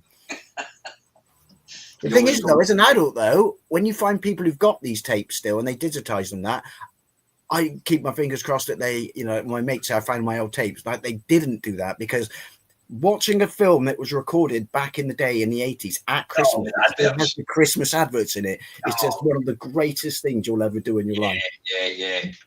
Yeah, absolutely. You'd rather watch the adverts. I know. So yeah, I mean, and another thing as well is because we lived. This was pre streaming TV, Sky Television. We had with 4 channels, really, because Channel 4 didn't come along until 1985 or something. It was 3 channels. You had your independent television. You had BBC One, BBC Two. That was it. And every Saturday you had the Generation Game with the Two Ronnies. You had It's a Knockout. You had all these kind of things. Jim will Fix It, Christ almighty. I mean, Jim will Fix It was a staple diet. Jim will Fix It Christmas special. I mean, obviously, with what we know now and what turned out with him obviously being a horrific monster. But the thing is, Jim will Fix It was like pinnacle kids TV back in the day. Oh yeah, it was that top of the box. He was getting like his views. Which again is shame on you, BBC, for covering this up. But his views were like, for a kid show, eclipsed like everything. I mean, I remember watching, and like you had, I don't know what you had, but yeah, Christmas morning, Jimmy Savile would be going around the hospitals and handing out presents and molesting children, but we didn't know that at the time. It's madness to think we watched that. But this was the thing, we had maybe like 10 different TV programs that was on every Saturday, and then you got the Christmas special. Christmas special. That, because the thing is, when you had shows like, because this disappointed me as a kid, when you had shows like Heidi High, which I liked as a kid, because it's set in a holiday camp, when they would do their Christmas special, you'd be like, well, yeah, we get an extra episode of Heidi High, but it's not got Christmas in it. But when a Christmas special was a show that had Christmas in it, shown at Christmas, it was fantastic. It was a thing of beauty, wasn't it? Yeah. Because it just enhanced the excitement that Christmas was just right in the corner. Look, that show. They got Christmas. We've got Christmas. It's just like real life. And of course, we've forgotten the big one. Blue Peter lighting the candles. Burning down your house. You know what? There must be statistics on that. I do honestly believe that so many firemen, like back in the day, people would go up to the house and they'd be all smoked out and ruined the next day. And the fire chief would be there going, "What happened in here?" And you just see a fireman pointing to the remains of a coat hanger with melted tinsel. Goes, "Here's your culprit, sir. Another Blue Peter advent." Because the thing is, I'd like to think that, like, the fire brigade who saw that just went, never mind the fact that this is the 1970s, I still know that that's retarded. A naked flame on tinsel? I was watching one of the best. I think I mentioned this to Dean actually. One of the best video channels you need to subscribe to, and although they're a bunch of wankers. I wrote it down. I forget what it's called now. It's in my notebook. Yeah. They put out a video every single. I've downloaded every single video on the BBC. I've got some like 1,500 20-minute videos, and it is brilliant. It's got everything you could possibly think of. But they've got one where they've got John Noakes, Peter Purvis, and was it Valerie Singleton, or was it the other one, Leslie Judd? I can't remember. I think it was Leslie Judd, the lovely Leslie Judd. And what was I going to say? I'll phone you back. Yeah, they had the girl guides in, and they actually had a fire, a bonfire in the studio, and they were all singing. I don't know what the hell they were singing. They were singing some song, and then you could see the flames going, the smoke, and then they went, "Oh, we're going to have to abandon this." And then the guys came out with the fucking fire extinguishers. Fucking Blue Peter. Do you know? In fact, that's pretty much that was something you could constantly hear from fire officers throughout the 70s. Fucking Blue Peter. Priceless, yeah. I remember the episode when the elephant shat on the floor in front of the camera. Did they not stand in John Noakes' foot as well at one point? Yeah. The thing is, John Noakes was a bit of an action man, though, wasn't he? Some of the stuff he did. He was. I mean, you obviously saw him climbing up the Pogans column. Yeah. There's a one with Peter Duncan. I know this isn't Christmas, and I'll be really quick about this, but you need to look this up because it makes my stomach go funky, and I'm not scared of heights. It's like 1983 or something. He's got to be like, I don't know, 1921, like that. And he's going to help them clean the front of Big Ben. Right. Do you know how they did that back then? They just sat on, like, you know what you see on a swing in a park? That's it. No clips to them. Nothing like that. Just over the front of fucking Big Ben, sat on a little seat, brushing away. And they let a bloke from the TV do it. And I'm just like, fuck me, this man's got balls of steel. They do that all with CG now. Craig Flanagan's just mentioned Bullseye. Bullseye Christmas special was, that was brilliant. Oh, isn't there one this year with Freddie Flintoff? Oh, God, I wouldn't watch that. I'm going to watch it out of curiosity, but the reason I'm going to watch it out of curiosity is if you're going to make it, then you have to understand your source material, and therefore I don't want massive cash prizes, and I want all the prizes on the prize board to be shit and in line with what they were the first time round. Because then you understood it and it will be fun to watch. And then give a bloke who lives in the middle of fucking landlocked Birmingham, the chance to win a speedboat. It was the fact that when they lost, what you could have won, and they'd bring out this bloody Ford Escort. Do you ever notice they always had the indicators on as well?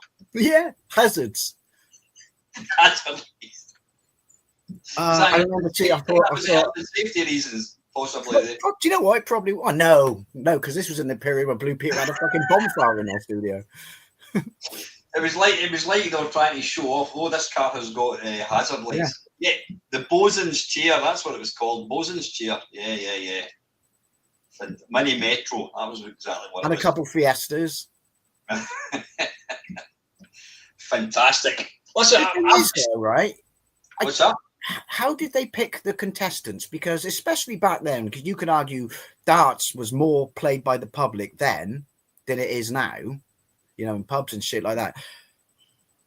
How did they choose the teams? Because the thing is, I know people now who could go on that show and they'd fucking clean up. Yeah. Just clean up. But we can't have that because they go on there, they get, and they have the general knowledge as well. And even the non-darts player would be fucking amazing. So they could go on there, answer all the questions, win loads of money, get the entire prize board, gamble it against the super prize, win that as well, and go home. So it makes you wonder that maybe they interviewed them a tad too much because they couldn't have someone who was brilliant, if you know what I mean. Well, Some of they're the doing this every week, and even as shit as the prizes look to us, if they're doing this every week, it could get a bit pricey. yeah, I mean the non-darts player were usually there were some non-darts players who quite literally looked like they'd never held a dart in their life. Whereas if you and I were going on to that, I'd be making sure that you fucking threw a dart so that Yeah, like that's good. I should have got. That's kind of the point. Yeah. I'm going to go on Bullseye. When are you going on Bullseye, Dave? I got 2 months till I'm on. Maybe I'll practice. There's no rules that say the non-darts player can't practice. Just before we move on back to that, talking to darts, you've heard of Luke Littler. He actually played. Do you follow darts at all? You understand the basics of darts? Yeah. He played a set of darts last week, I think it was, and he averaged. Now, if you do 501, you've got to obviously check out with a double. They'll add up your scores and they'll say you averaged like 90 points with 3 darts. That includes your double. He had a set last week. He averaged 141. It's the highest ever. He quite literally, he got 180, treble 20, treble 19, and then he missed the double 12, and then he got the double 12. The next week he got like a 10 darter, and I think the next one he got like a 10 darter. It's like this guy is throwing darts for a laugh. I did a video with Lacosa a couple of years ago where we picked the 10 best dart players, and we both agreed second place best ever dart player. It wasn't how good they were, it was just overall was Jockey Wilson, and we both agreed that Eric Bristol was the best dart player bar none. They wouldn't even get to the first round now when you see how good these To be fair, when they play darts, by the time they got to their 4th round, they were all plastered. It probably is. And they couldn't see the board because there was so much cigarette smoke. But this is the funny thing about darts. People always go, "Oh, it's a pub game." Well, it is, but everyone who's just skilled darts players, maths is fucking amazing. Yeah. Listen, mate, I'm conscious, right? But it's going on quite late. Why don't we stick to 3 things each? I've done 2 of mine actually. Why don't we just go? We'll go for 3 each because we're going to be here till midnight. And yeah, it's because we're the kings of tangents. Yeah, we have, and it's all these questions as well. So I'll let you go. How many have you picked? What is that? What, you done 1 or 2? I've done 1. You've done 1, right? I met Darth Vader instead of Santa. Aye, and that's kind of mine as well. So I'm going to finish off with 1, but I'll let you pick number 2. Well, this comes back to TV, and the thing is, I hate all fucking chart music now. I hate modern music. The only music I listen to is the stuff that I like, and I do not seek out any new music or anything like that. You know, at some point from my childhood, I've now turned into my dad when it comes to music. But the point is, when you were a kid, Top of the Pops at Christmas, and I don't mean the Top of the Pops Christmas special, but like all of December, because of people breaking out the Christmas songs and stuff like that, Top of the Pops for the month of December was fucking brilliant TV. Absolutely fantastic, because and even stuff like, you know, Shakin' Stevens and stuff like that, even as a kid, if you weren't a massive fan, but it was just the fact that he's made a Christmas single. Who is it getting to number 1? And he's made an effort with the video, and not just Band-Aid with Do They Know, you know, it's Christmas, but and you know, like re-releases of Slade and stuff like that. Just what I don't know, I just have memories because it was Thursday nights, wasn't it? Top of the Pops. Yeah, Thursday night, 7:30. Something like that. Aye, it was after the news and all that kind of stuff. Yeah, and I just remember, just as a kid, that, you know, it's winter, it's Christmas, it's cold, it's dark outside. We'd all watch it downstairs, even though my parents clearly hated it. And we watched it because we wanted to know who was going to get to number 1 at Christmas. It was a really, really big deal. I don't know if it still is now. I mean, because you used to put money on it back then, didn't you? Yeah, and you could make. And obviously, Cliff Richard, Mistletoe Wine and shit like that. You know, can't stand Cliff Richard. Couldn't stand Cliff Richard as a kid, but he's got a Christmas single. Is he going to edge it out? And I know it sounds weird, but I can't explain. There was just something that was compulsive TV at Christmas when you were a kid to see who got to Christmas number 1. Yeah. Because everyone had a pop at it, didn't they? It was a thing. And even just the charts, you know what I mean? The new into the charts. It's in the army now by status quo. Going 3 places to number 23. It's Jonah Louie with Stop the Car. And loads of plastic discs, because it was real special effects, would spin around and it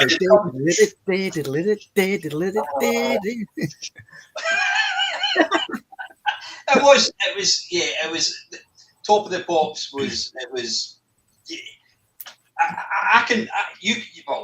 Top of the Pops doesn't exist. I couldn't name a single song that's been released probably in the last 10 years. I could maybe hazard, I guess, a couple. That's it. But you show me any Top of the Pops from 1984 and I'll go, oh, that one. Yeah. Do you know what was on tonight? And I actually watched it. I'll be really quick. We won't tangent because I know we're terrible at this. It was the Top of the Pops Christmas special, 1984, was on BBC4, and it was the one where Frankie Goes to Hollywood introduced all the stars. And I was watching it, and I was like, you know what? And you get that mindset, like, well, because, you know, we're retro guys. So I tried to explain this to someone. I can watch something with the eyes I had as a kid, as an adult. Yeah, and it makes it brilliant. And you just had this, like, I had it when I was watching, I had this mindset. I was just thinking, this is some fucking grade A Christmas fucking entertainment right here. And plus also, because it was such a big deal, Top of the Pops, again, like, while I was invested at Christmas, but like, I think you were getting it, is you pretty much knew the entire top 40 as a kid. You knew the entire top 40 weekly. I can't even play darts now. No, I mean, yeah. I mean, music back then was just, it was. I think a big part of it is because everything that we had in the 70s and 80s was limited. We didn't have the money. We didn't have. I don't think I'm not richer than my mum and dad, but I've got far more what you'd call luxury items. I think it's because my mum and dad lived. They grew up in the 60s and 70s when credit cards were not. My mum would not have a credit card. Anything that she bought, she would save. She would put in she'd put aside 20 pence a week for like 5 years, and then we'd get a new TV and all this kind of stuff. Now we're just. You could be at work and talk to 10 different people, and you'd be very lucky that anybody of the 10 watched the same program that night. You're like, oh, have you seen that thing on Netflix? No, I don't know. Whereas back in the 70s, did you see, I don't know, fucking It's a Rock Out, whatever it was. Which comes back to as well, what big deal the Christmas TV specials were. Yeah. They were real water cooler moments, weren't they? And even things like sport. I mean, I've got some of the happiest memories of, my dad was never into films. My mum and I, we would watch a film, and the anecdote I tell was when we got a video shop opened up, and my mum says to me, "Oh, why don't we go in there? We'll get a nice thriller to watch, son." So that's fine. So we went along. We're in this video shop, and we're looking up, and top row there's all the porn and Quadrophenia and blah, blah. And my mum picked up this one called Killer Nun. She goes, "Oh, this one looks good, son. It's based on a real life story with this nun that kills people." I thought, "Oh, that sounds great." 20 minutes into it, there's like this lesbian love scene, and like, I'm kind of going off for fuck's sake. And I think she went, "I think we better put this off." If I remember rightly, I think I creeped back downstairs at 2 o'clock in the morning and finished the movie, finished the thriller. But my dad, he would not watch films, but like we would religiously watch the snooker when it was on in May, like the Dennis Taylor, bloody Steve Davis final. We would watch the athletics. We'd watch like bloody Steve Obey and Seb Coe going for like the Dream Mile on a Friday night in the Crystal Palace or Gateshead Arena. Well, it still to me blows my mind.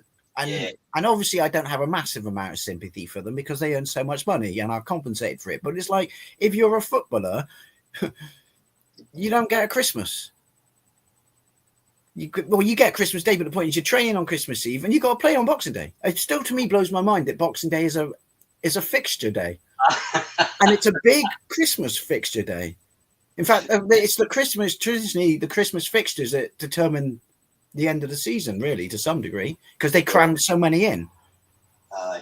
It's the same as at New Year's Day. They have to play football as well. Yeah, so you can't get pissed if you're a footballer. You can't go mental on the food on Christmas Day because your system. You can't get pissed. Or maybe that's what you do with a footballer. Your Christmas is Boxing Day night, and that's when you get fucked.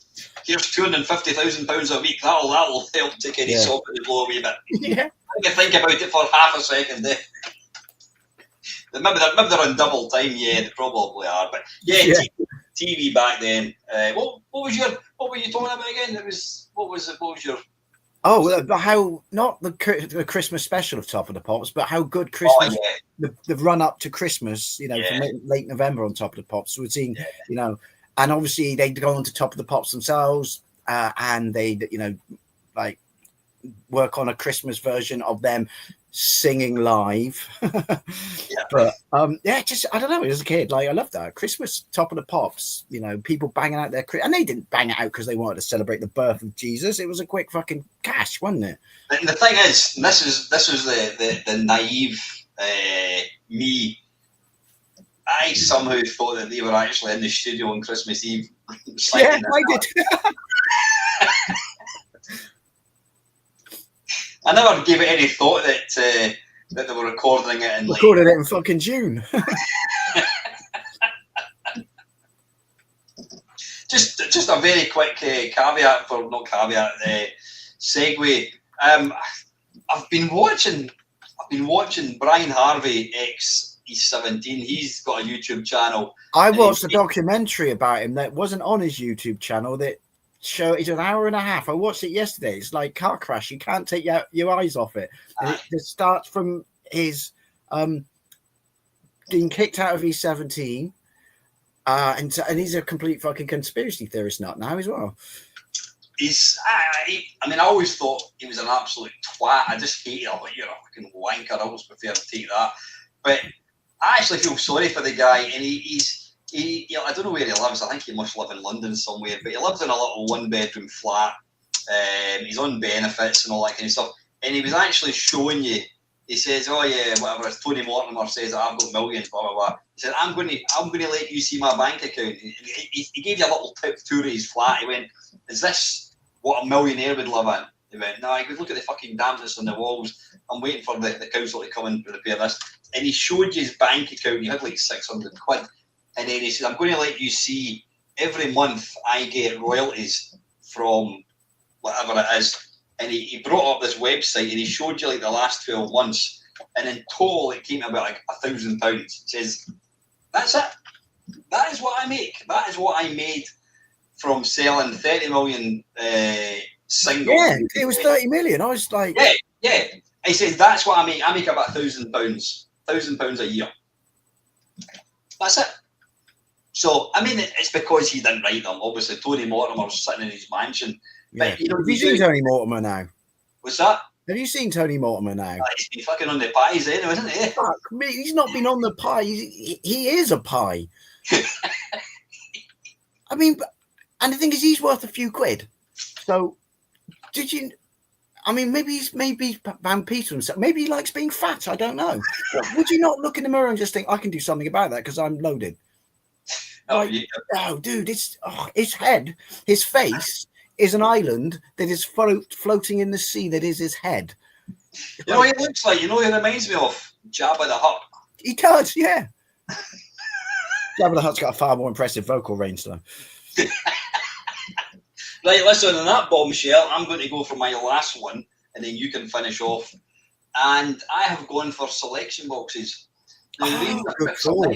I'm not going to lie, my last one's food related as well, because Christmas. Yeah, the reason I picked selection boxes is because in the 70s, we didn't have any money. You know, we didn't get toys every day like a lot of kids nowadays. You know, the only time I got money was, I didn't get pocket money. That wasn't a thing. My granny would on the odd occasion say, there's 50 pence, son, don't tell your mum. And she'd put it in my hand and she would close my hand. And I was always taught to say, no, thanks, no, just keep it here. So that was it. But food, so chocolate wasn't. I mean, it was a privilege. It was, and not an entitlement.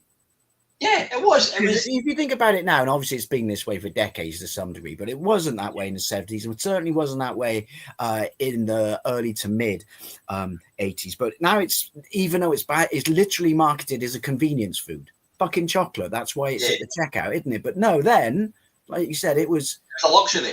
Yeah. It was the same with a lot of food. I mean, I don't want to piss in your. It's the drinks. We only ever drank squash. When my mum went shopping once a week, we were allowed to have one can of fizzy drink, and it was a big deal, and it was a treat. Yeah, I used to get a can of Quattro. Remember Quattro? Oh yeah, that's a lovely drink. Yeah. But it was like all food, like takeaways was non-existent. Our takeaway was maybe once a month for mum and dad. And it was only fish and chips. Get chips. Oh, getting chips. You get one fish supper, and it would be divided by 5. With my mum. Yeah. You wouldn't buy it individually. They'd buy big one and then divide it up. I remember that, the newspaper in the middle of the table and divide it up. So going back to chocolate, you maybe I don't know. you maybe got one bar of chocolate a week, something like that. Now, as you say, you get McDonald's every day, you get Chinese takeaways, you get fizzy juice. You go down to my cupboard down Spears and it's like Crisp City. There's just thousands of packets of crisps. I remember. Yeah, it's always Crisp City in my house. I remember my dad, a guy joined my dad's work and he told us that this guy's brother had a shop and he could actually get a box of crisps. And I remember my mum and dad my dad came back with this box of crisps. It's like 24 packets of crisps. And my mum said to me, right, because I had 2 sisters at the time, I've still got 2 sisters. You can have like 1 packet every couple of days. I think we ate them all within a couple of days. Going. But yeah, going back. What was the flavour that was left to the end? This is an important question. What was the flavour that was left to the end? I think they were all the same. I think they might have been all the same. I can't remember. Always cheese and onion in this house. Always cheese and onion. Oh, I like cheese and onion. Probably. I know, that's the thing. You didn't like cheese and onion when you were a kid, but you do as an adult. Go figure. But yeah, chocolate. We would maybe get 1 bar of chocolate every now and again. And so Christmas came along and you had this like veritable feast that was a selection box. And I'm not talking about the shitty 99p selection boxes that you get nowadays. We're talking about proper, that size selection box. Yeah. It had full bars of chocolate. And it's when you were a kid, it was the first time you probably associated that chocolate was made by different brands because of what was in the selection box. Yeah, that's right. Yeah, because Cadbury's, you had your Milky Buttons. I can't remember what they gave. Cadbury's and Rowntrees. Rowntrees, yeah, that's maybe the Smarties and God, I can remember because they're all kind of owned by the same companies nowadays. But yeah, as you say, and then you obviously got your horrible Spangles, or you got the English black English. What are they called again? They were like menthol or something. They were horrible. Violets, Parma violets. No, they were. You remember Spangles? I'm trying to. Was that the one with they were beige and they had stripes around, or? No. Spangles were like. Well, oh, what the hell do you call them? Bloody hell. Christ, my brain's gone. Hang on. They were just little Spangles came in different, like lockets, the texture of a locket. Yes. They were that texture, but they came in different fruits and they were individually wrapped up. They're called Spangles. Yeah, Tunes. You remember Tunes? Yeah. Tunes were exactly the same as Spangles, but they were like menthol. Spangles were different flavours. So you always got your Spangles. That's them? Oh God, I love them. Fizzy Orangeade and Coca-Cola. They were, oh man, I would kill them. I must have missed them. What's that? I must have missed them. See, if they had a brain, and they do this from time to time, and they would clean up now from a certain generation. Oh, just for Christmas, do a gift box that brings back all this shit that's discontinued. Just do it for Christmas. You'll be able to fucking retire. But yeah, the selection boxes, this was this one time of the year where you go, and I maybe go 2 selection boxes. I always got always got the big cardboard one. It always had the snakes and ladders game in the back. That's right.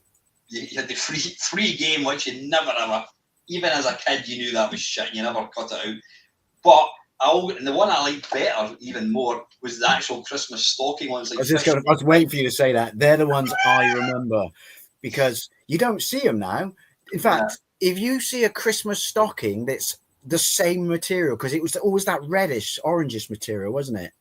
The stocking, and all the bars were actually in a plastic tray inside it anyway, so they weren't like just filled in it. And then the cardboard was like that, and then stapled, wasn't it?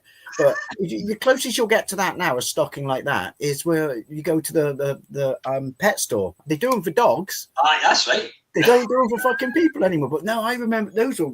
My auntie would always give us one. And the thing is, like you said, people now would be like, "What, fucking stocking of chocolate bars?" No, if you got one of those bad boys at Christmas, you were genuinely happy. Oh. Apart from the Topic bar, because no one liked the Topic bar because it was shit. And what we as a family used to do, because there was me, my two sisters, my granny, my mum and dad, we would all buy each other a chocolate bar. So I would buy like 7 Kit Kats and they would buy 7 whatever marathons. So the stocking was, you got Tony Mortimer buys 7 Kit Kats every year, but he just eats the fuckers himself. So you got 7 chocolate bars, then you got 2 selection boxes, and what my mum used to do is she used to give me a shoe box, and I used to tip all my chocolate in the shoe box. So I had like 30 chocolate bars. But bear in mind, I got maybe 1 chocolate bar a month or a week, and suddenly I had like a sweetie shop stock of chocolate. What you were going to say is suddenly I had type 3 diabetes. But no, that was a great thing when you were a kid. Like your own personal stash. You like, I'm going to ration these. These are going to last me forever. They didn't make it past fucking New Year's, but it was such a, because my mum did something similar, which is if you're going to get all this, right, put it somewhere, put it into a box so you know where it all is. You don't lose it. I find it 2 years later, rotten down the back of the sofa, and look after it. And yeah, so she did the same thing, give us shoe boxes, and it was my stash, and you'd write your name on it and shit like that, and it was like, yeah. That was a big deal. Yeah, we just didn't get that you get nowadays. Now, if you bought somebody a selection box, thinking, what the fuck is this shit? Where's my Xbox? Get out! Right, listen, I'm going to let you finish off, then, Dave. I'm going to let you round this one off with your right. It's food as well. And it's crisp. I don't eat chocolate. There's the funny thing about we're talking about. I may have all these memories. I don't eat sweet food. I don't eat chocolate. I had an advent calendar this year, and because I couldn't get chili sauce calendar this year, I bought a regular chocolate advent calendar. It was Milky Bar, and just because I wanted to open the windows, and I opened a window every day, and every day I gave chocolate away. But I remember that this forever changed Christmas dessert, because the thing is, does anyone even actually serve Christmas pudding at Christmas? I mean, I know they used to, but I remember that this literally, whether it was intended to be the Christmas dessert, you know, like the #1 Christmas dessert, because I'm pretty sure it is, that's not affiliated with Christmas. Whether it was designed for that, I don't know, but in fact, I probably will eat if it's because it will be at my brother's house. If I go and they have this, and I'm pretty sure they will. They did it the last few years. I will have a piece out of sheer nostalgia. But I can remember having Viennetta at Christmas and it being a fucking life-changing dessert. Do you remember what a big deal Viennetta was when it first came out?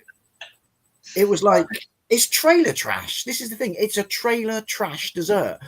But they marketed it as in this incredibly luxurious, the most luxurious, insane dessert you'll have in your life that costs you fuck all. And, you know, leave it out for half an hour. And I just remember that it became like overnight a Christmas dessert. You know, because first of all, it was just vanilla and chocolate, wasn't it? There was no mint, there was no chocolate, but Viennetta came out. And then obviously it took the nation by storm. And then everyone just went, why aren't we having this for Christmas? And I just, maybe it was just me in the circles I traveled in, but I remember Viennetta literally becoming Christmas dessert from day one. And basically, I think you're right. Is it? I mean, you think back about like luxury things, like cornettos. They were like 50p or something. They were real premium luxury. Yeah. And they were advertised. Forget the gondolier blokes singing and stuff. They were advertised as a luxury. Because I remember when we were on holiday as kids, we'd always go to my mum. Can we have a cornetto? And she said, "I'm not spending that much money on that." And she was right. We'll just go and get a cone instead. You'll get more ice cream. You can get. No, but I've seen the adverts, and it's got shit in the cone, and I want a cornetto. But and she'd buy your funny foot. Yeah. Funny foots. But yeah, so I mean, do you remember that? I can honestly remember. I can remember having Christmas dinner at my grand's, and then after Christmas dinner, if you wanted it, you could still have it, but it's long since died off thanks to Viennetta. But yeah, she'd break out of Viennetta. At my auntie's on Boxing Day, she'd break out of Viennetta. It was just like Wolves, when they made that, they fucking nailed that. See, we used to go to my grandma's. My granny, which was my dad's mum, she was more likely, she would buy probably something like Viennetta, but we always went to my grandma's, she was quite posh, and she wouldn't buy that. She would give you like trifle, and it would have like brandy in it. When you're like 5 years old, you don't want fucking brandy trifle. Yeah, but as an adult, you're thinking, yeah. The thing is, though, if you ever had it, when someone, because my mum does it from time to time, if someone makes you a proper trifle now, forget all the others, even Viennetta, forget that. If someone makes a proper trifle, I don't even eat sweet food, but fucking sublime. Oh, trifles. Especially with brandy. Yeah. Do you ever, there's the co-op, co-ops in Scotland, they've now got a little bit where they prepare hot food. You can get like cheeseburgers and all that kind of stuff, but they've also got, like, they sell cakes. And they sell these little, it's like a little white plastic tray, and it's a trifle, and it's got like sponge, jam, jelly, and it's got this false kind of white cream. Oh, fucking brilliant. It's like pure 70s. There's a co-op down the road. I'm assuming, even though it's Scotland, UK, they're all UK co-ops. They're not. Yeah. I just didn't know whether they served the junk food, since we technically eat deep fry everything in Scotland.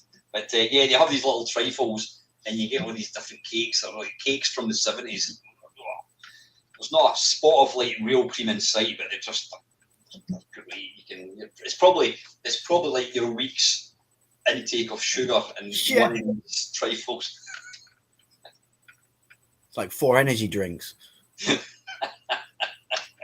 Do you know what? I just remembered this. In a minute, you remember cream. You mentioned cream. I do remember this, that my older brother Jason, and everyone used to look at him because, like I said, they marketed Viennetta so well. Everyone used to look at him like, "What the fuck, you animal?" He used to put the squirty cream on his Viennetta.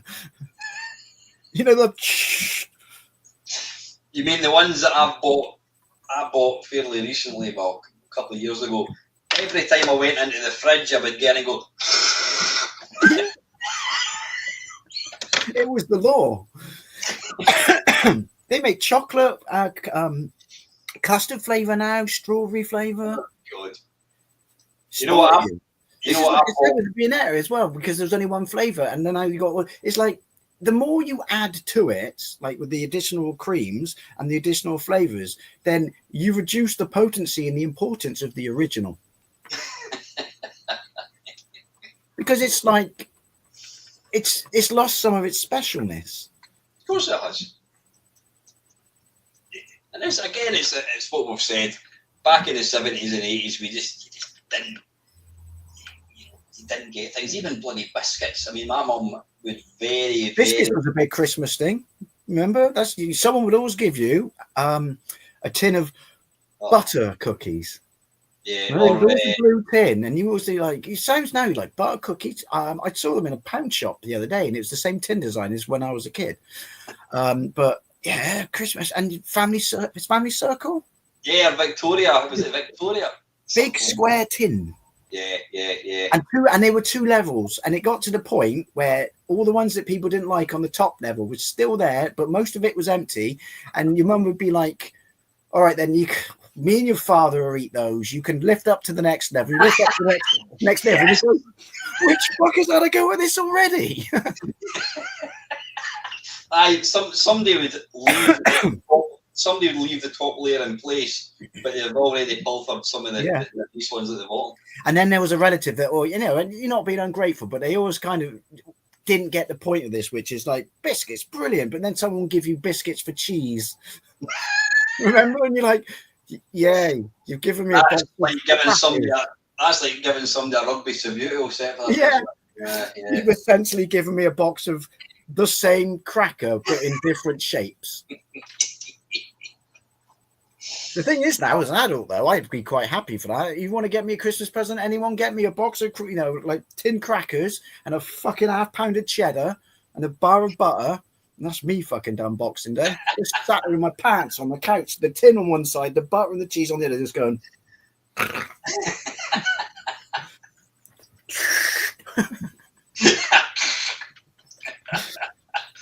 Fantastic. Listen, folks, we're going to wrap this up because I am now using the free StreamYard because it went from £12 a month to, I think, £42 a month. Yeah, sure. Jesus, they get you in and then they. Yeah. So I think it actually stops after 2 hours. So before we get this cut off, we're going to wrap this up. Yeah, listen, I just want to say a massive thank you to yourself, Dave. It's always good. I know we didn't manage it last year to kind of. That's all right. Life gets in the way. But look, I got good internet, so we'll have to do it again soon. Fantastic. Yeah, I will get you back on. You would have thought this would be the one time a year that my internet would go tits up, wouldn't you? Christmas. Everyone's streaming everything. It's been rock solid. So I'm going to go and get my dinner. I have got a a free bent steak and kidney pie in the oven. Well, I'm going to go and make that just now. Are you really going to have a free bentos? No. I did actually have one a couple of weeks ago, and yeah. We'll do this quickly because obviously your time. But I do have a suggestion for a stream that we could do sometime in the new year because we touched upon it before. But when we did your last stream, and before that when we did the Friday waffle, we both talked about free bentos pies, but I think we could do foods of the 70s that you can't get anymore. That would be a good one. Yeah. Listen, we will take that one away. We'll get that could be one for January. Yeah, foods of the 70s. That's fantastic. Listen, Dave, thank you very much for joining me. Thank you for having me, as always, sir. You know us, we could talk, well, as we've proven, we go off topic so much. I could talk to you for fucking ever. You're like one of those people that I only get to talk to you 3 or 4 times a year, but it's literally just pick up straight from where we left off. Exactly. That's exactly it, mate. So, listen, I just want to say thank you to everyone that's tuned in tonight. I hope you all have a really nice Christmas. As do I, everyone. And we shall see you in a few days' time. So, okay, as always, folks, thank you very much for watching. Merry Christmas. Cheers, guys.